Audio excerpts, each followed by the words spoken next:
Modern warehouses use robots to move merchandise and products from one location to another. The robots move the necessary merchandise to the packaging stations where human workers fill orders. Advanced methods lay out the robot's pathway and their actions. What then about the human worker's task? Who is responsible for planning their efficiency?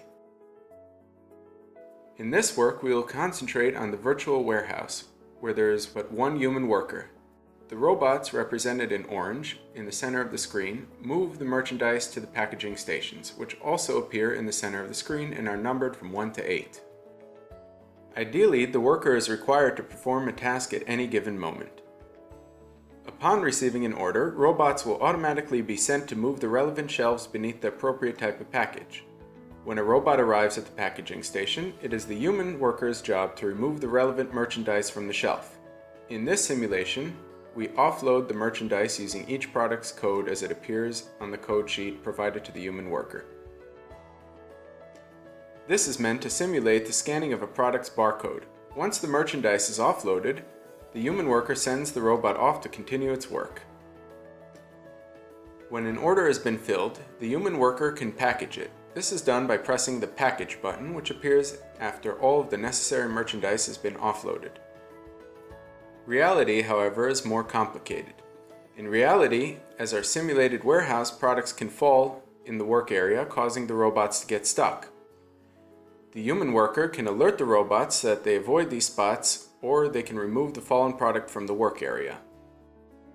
If the human worker decides to keep the robots from going through the problem spots, then the robots will work out new and possibly more complicated paths.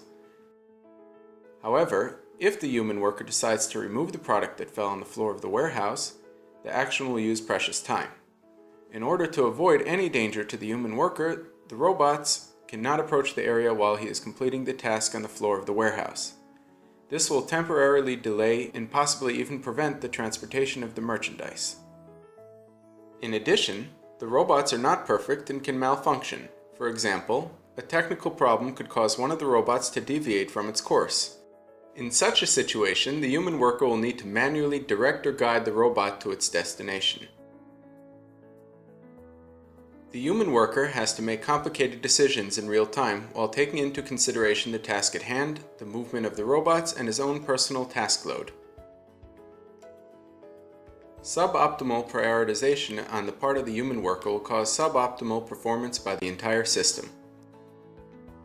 In the AIM lab at Bar-Ilan University, we have developed a smart agent whose goal is to prioritize the human worker's various tasks, thereby utilizing his time and abilities in the most efficient manner. At the top of the screen, and through voice command control, suggestions are offered for the execution of actions while they are taking place. The agent uses machine learning for modeling the human worker and his actions, and prioritizes in real time the tasks given in order to significantly decrease the human worker's workload.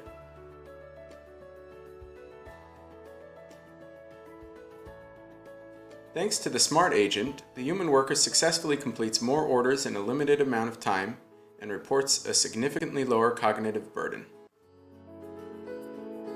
Thank you for watching.